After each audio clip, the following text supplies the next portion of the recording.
I actually grew up in a musical family. Besides that, we were Levites also. Levites were the tribe that played music in the temple. But this came basically from my father's side. He was my cello teacher. He was a musician.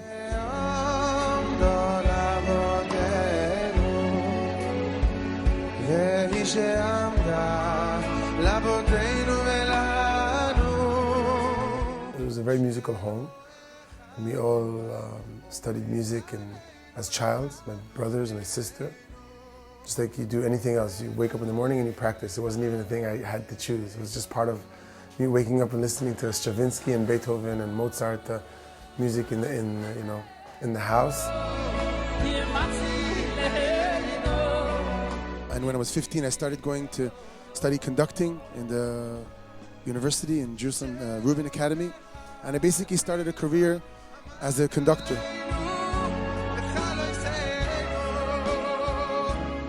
I went to the army in the middle and started getting prizes as a symphony conductor. I studied composing, symphony orchestrating, and then I started traveling the world, conducting and giving concerts.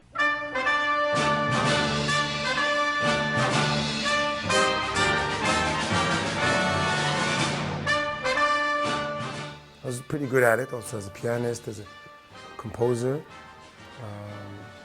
Same time, I heard a lot of popular music, a lot of jazz music, rock and roll music. That's my mother's side, more the American side. But after the army, I was accepted to Cambridge University in England to do my master's degree in composition. And I felt something was wrong.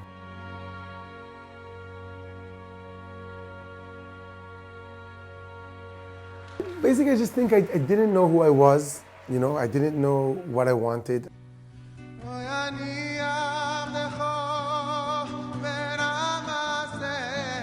I felt I was like on a train to somewhere where I didn't even choose where I was going to.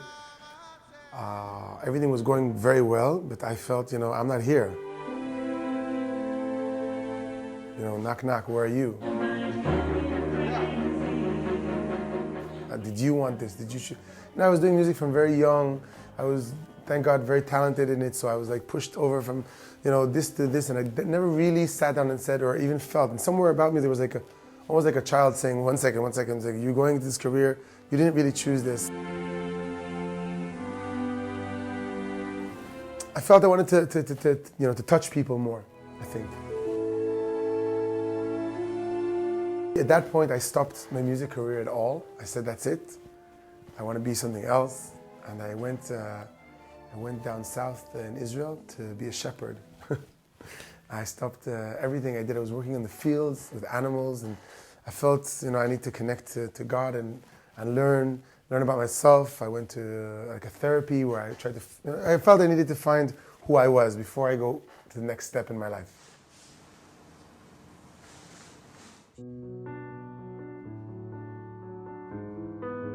And all those years when I stopped and I was a shepherd, I went to yeshiva to start learning.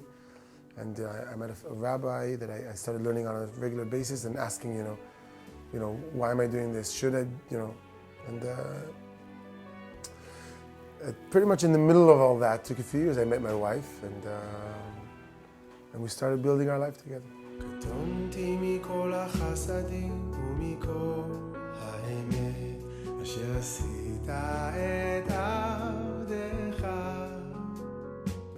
I would say that, obviously there's another part of me, a big part of me, which is a husband and a father, which I try to spend a lot of time doing.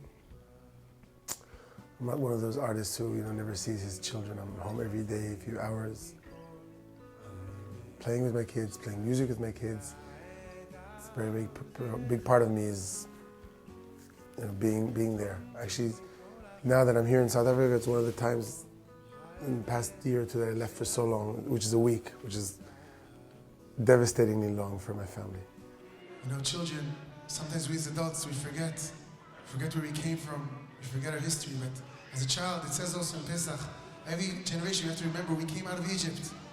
And then many, many years later, when my father sang V'ish Amda, I was crying. And came home and composed the music. Maybe for that little child I was. I felt very connected to Hashem as a child. I spoke and I prayed, and I was a very spiritual child. Like, in a shocking way even, you would say. I wanted to keep Shabbat, to be observant.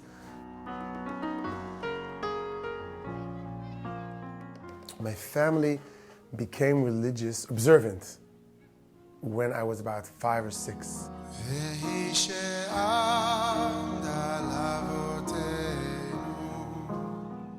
It was a long procedure that my family went through. And slowly, let's say in the course of when I was, let's say 4 or 5 years old till when I was about 12, those 7, 8 years, my family became religious. Rabbi Nachman says that all our 4 mothers, Rachel, Rivka, Sarah, they're all very, it says in the Torah that they were very beautiful. So he says, why did they say that they're very beautiful? We don't need to know that they were very beautiful. He says, because their beauty, their inner beauty was shining out. It wasn't only external beauty, it was inner beauty. And so he says that when at the end of the days, there'll be a connection again between internal beauty and external beauty. And I felt that I had to try to connect them.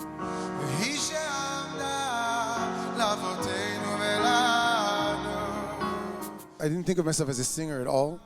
I knew a lot of Woodstock kind of music and Sephardi music, and growing up in music schools, I heard a lot of jazz, but I was more like a conductor, composer.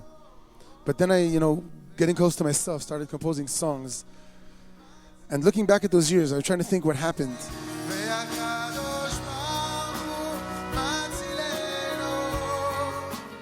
I really felt that I wanted to use, in a sense, the vessels, the instruments of the classical music, the knowledge, the craftsmanship, you would say, of the classical music, and using it into and blending it into my music.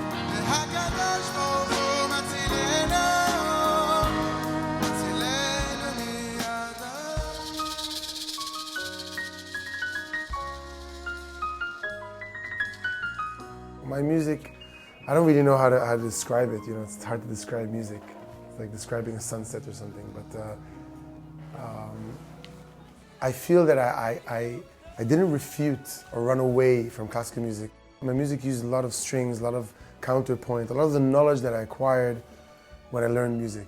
I'm just maybe using a different language.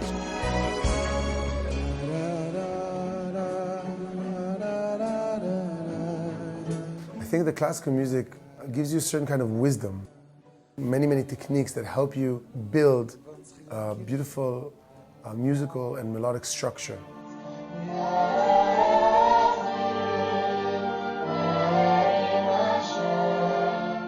And the orchestration, using the instruments, the symphony instruments, all those things, the knowledge of harmony, all these things are very deep in my brain and my heart, actually. And when I compose a song, it all flows in. It's not only the layers of music, but it's also the emotion they put into it, the craftsmanship of building the structures.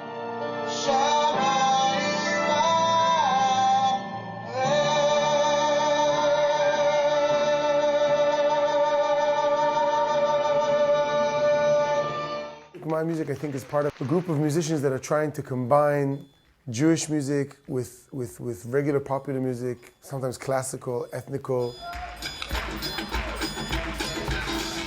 Something like Shlomo Karlebach or just Israeli music, or even popular folk music, which is more like simple, straight to the heart kind of music.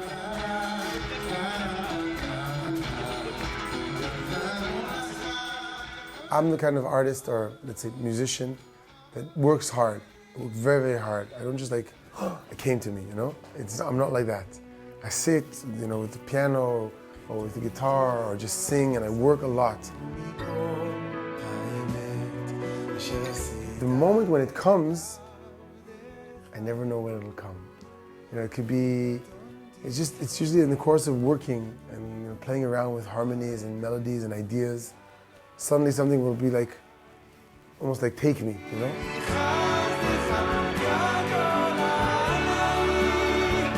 It's more like just the playing with the material of music and the combining that with idea, like a spiritual idea or emotional feeling. Those, making a loaf of bread, playing around, and suddenly you're like, where'd this come from? And, you know? So. If you'll be far away in the corner of the sky, I will come one by one.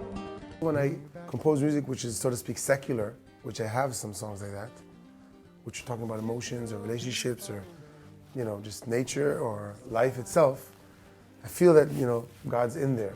I will come one by one. Some songs are more like prayer, kind of liturgic, kind of, you know, searching for connection with you know, with beyond, with God songs, and some are more like just songs about, you know, emotion or about just the things that I'm going through in life, you know.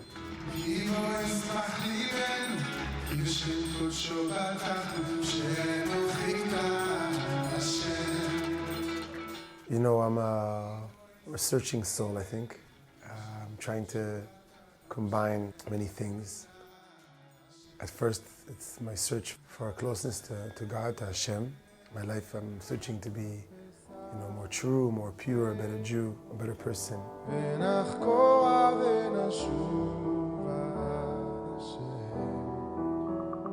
I don't view music as being an artist or having a career. Rather, I try to utilize music, first of all, maybe as expressing myself, but more to touch people, you know, to connect.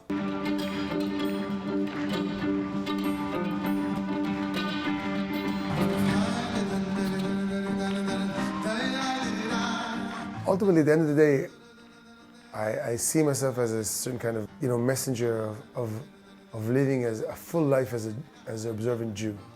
Try to make, you know, a synergy of, you know, worshiping of Hashem and doing art in this generation is a very big dream for me, and I'm trying to be a, you know, window into that world.